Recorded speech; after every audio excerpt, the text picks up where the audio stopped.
السلام علیکم دوستو، welcome to Rajpur TV. آج کی اس ویڈیو میں ہم جانیں گے کہ ترکی کے دفاعی سسٹم پر حملہ کیوں ہوا، کس نے کیا اور ان کے مقاصد کیا تھے۔ So let's begin.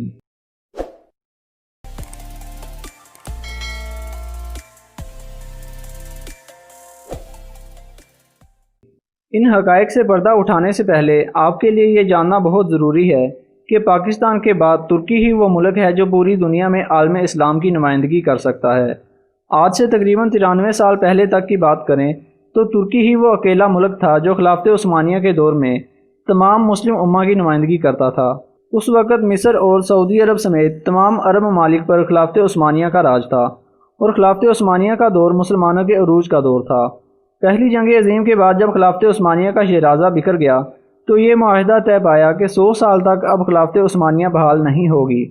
اور تمام عرب ممالک پر عربوں کی حکمرانی ہوگی۔ ساتھ ہی انہوں نے ترکی کی حکومت بھی اپنے من چاہے حکمران مصطفیٰ کمال اتاترک کے حوالے کر دی، جس نے اقتدار سنبھالتے ہی ترکی کو ایک سیکولر ملک بنانے کے لیے کوششیں شروع کر دیں، اور ترک عوام کے دلوں سے اسلاف کی روایات مٹانے کے ساتھ ساتھ مساجد پر بھی طرح طرح کی پابندیاں عائد کر دیں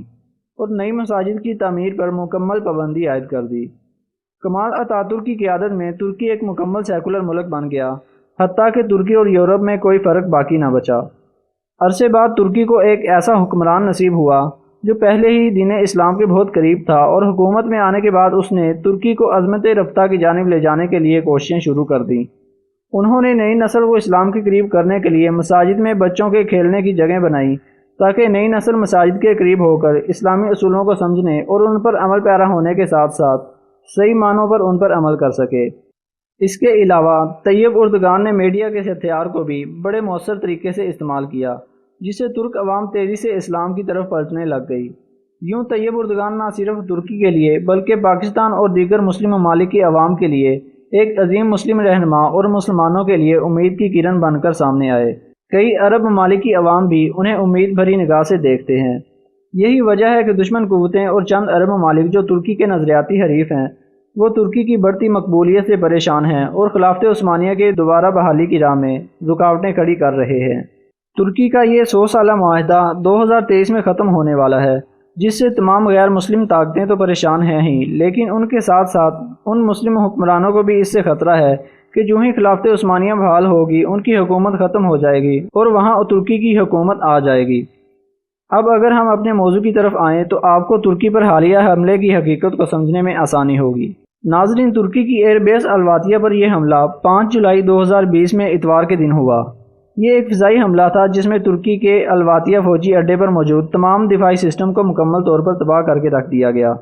حملہ آور جنگی جہازوں نے ترکی کے دفاعی سسٹم کو تباہ کرنے میں کسی قسم کی کوئی کسر نہ چھوڑی، اور اس حملے میں بھاری مالی نقصان کے ساتھ ساتھ بھاری جانی نقصان ہونے کی بھی اطلاعات ہیں۔ عالمی خبر رساں ادارے نے اور اقوام متحدہ نے اس حملے کی تصدیق کر دی ہے، لیکن ترکی ابھی تک اس پر کسی قسم کا تبصرہ کرنے اور کسی ملک کو اس حملے کا ذمہ دار ٹھہرانے میں کافی محتاط ہے، کیونکہ یہ ایک نامعلوم فضائی حملہ تھا اور ترکی بغیر کسی مصدقہ اطلاعات کے کسی پر الزام لگا کر کسی قسم کی جنگ میں کودنا نہیں چاہتا، کیونکہ جوں وقت گزرتا جا رہا ہے اور 2023 میں خلافت عثمانیہ کی بحالی کے امکانات بڑھتے جا رہے ہیں، اسی طرح تمام غیر مسلم اور حتیٰ کہ عرب ممالک بھی ترکی کے خلاف تیزی کے ساتھ سازشوں کے جال بچھانے میں مصروف ہیں۔ اسی لیے ترکی کی جانب سے اٹھائے جانے والے کسی بھی قدم میں ہلکی سی کوتاہی بھی ترکی کو بڑے مسائل سے دوچار کر سکتی ہے۔ ترکی کی مخالف قوتیں ترکی کو اندرونی اور بیرونی سطح پر کمزور کرنے اور صدر طیب اردگان کی حکومت کا تختہ الٹنے کے لیے طرح طرح کی سازشوں کے جال بن رہی ہیں۔ عین ممکن ہے کہ الواتیہ ایئر بیس پر ہونے والا حملہ بھی پہلے سے طے شدہ انہی سازشوں کا حصہ ہو۔ راجپور ٹی وی کے ناظرین، الواتیہ ہوائی اڈہ لیبیا کی حکومت GNA نے ترکی کی مدد سے ہفتر ملیشیا سے آزاد کروایا تھا، جس پر اب مکمل طور پر ترکی کا کنٹرول تھا۔ ناظرین، آپ کو بتاتے چلیں کہ جنرل ہفتر کی ملیشیا ایک دشمن قوتوں فرانس، روس، امریکہ اور اسرائیل کی حمایت یافتہ ہے، جو اس خطے میں مسلم ممالک خصوصاً ترکی کے خلاف استعمال کی جاتی ہے۔ ہفتر کو ایک جنگی مجرم کے طور پر جانا جاتا ہے، اور الواتیہ فوجی اڈے پر حملہ بھی جنرل ہفتر اور اس کی ملیشیا کی طرف سے ہی تصور کیا جاتا ہے، جس کا مقصد صرف اور صرف ترکی کے بڑھتے اثر و رسوخ کو کم کرنے اور رجب طیب اردگان کو اس بات پر یقین دلانا ہے کہ ان علاقوں میں ابھی بھی دشمن قوتوں کا بڑا گہرا اثر و رسوخ ہے۔